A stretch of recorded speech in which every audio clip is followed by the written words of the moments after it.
Hello, class. Good evening. Just responding to some requests that I got. Some of you wanted to know exactly how to do a K-turn on the road test. So I'm going to try to make this really, really quick and simple. And if I feel that I need to follow up with a second video, I'll do so.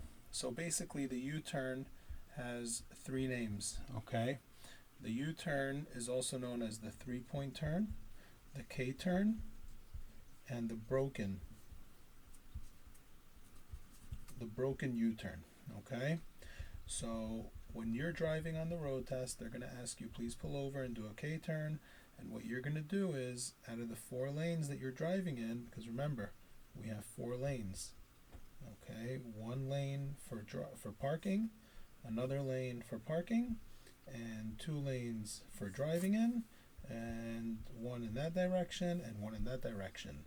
And you remember, you can only do a K-turn or a U-turn in a 2-way street. You cannot do a U-turn in a 1-way street. Remember that. Sometimes they trick you, sometimes they don't.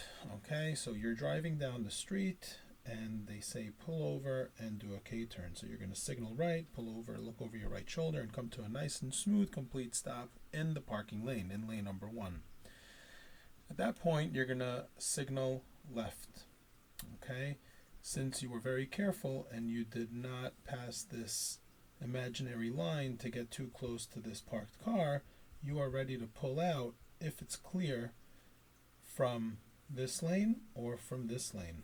Okay, so now you signal left, you must signal left, you look over your left shoulder, and then you pull out. And then you stop when you're 90 degrees to the curb. At that point, you're going to put the car in reverse immediately, and you're going to turn the wheel all the way to the right. Right before you release the brakes, you're going to want to look over your right shoulder. You're going to want to make sure that it's clear. And then at that point, you're going to go back in reverse, and you're going to stop like in the middle of the lane, a little bit far behind, giving enough room for these cars to go, okay? And then when it's clear, if it's clear, you're going to recover into your driving lane. I'm going to follow up with a second video just in case this was not clear. By the way, this is why it's called a K-turn, okay? Because